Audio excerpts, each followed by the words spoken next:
कवना माटी से बनैले फुर्सत में तोहके विधाता, दिने प दिन सुघराई जान हो तुहार बढ़ल जाता। कवना माटी से बनैले फुर्सत में तोहके विधाता, दिने प दिन सुघराई जान हो तुहार बढ़ल जाता। चमकेला गजबे रूपावा तू तो चनो से पार लगेलू,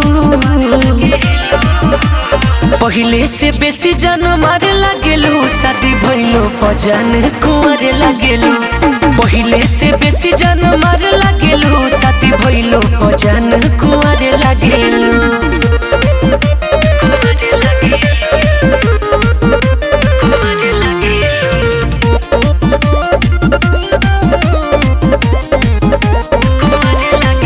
करी कितनो बड़ा ही कम परी हो, फीका पर जाली चंद तोरा जरी हो। लगे धरती पर उतरल यही से जैसे स्वर्ग से कवनो परी हो।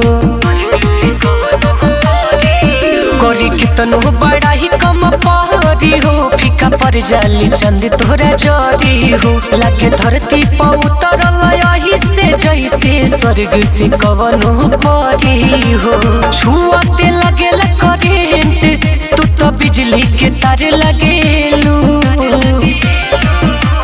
पहिले से बेसी जान मारे लगेलू, शादी भइलो प जान कुंवर लगेलू। पहिले से बेसी जान मारे लगेलू, शादी भइलो प जान कुंवर लगेलू।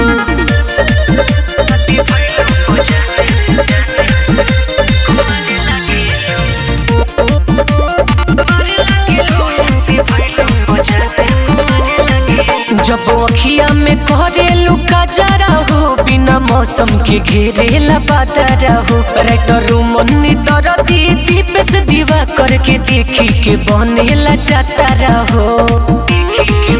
हरे करे जा जब अखिया में करेलू काजरा हो, बिना मौसम के घेरेला बादरा हो। मंटू मारे साला सुगम राजा दीपेश के देखी के बनेला जातारा हो।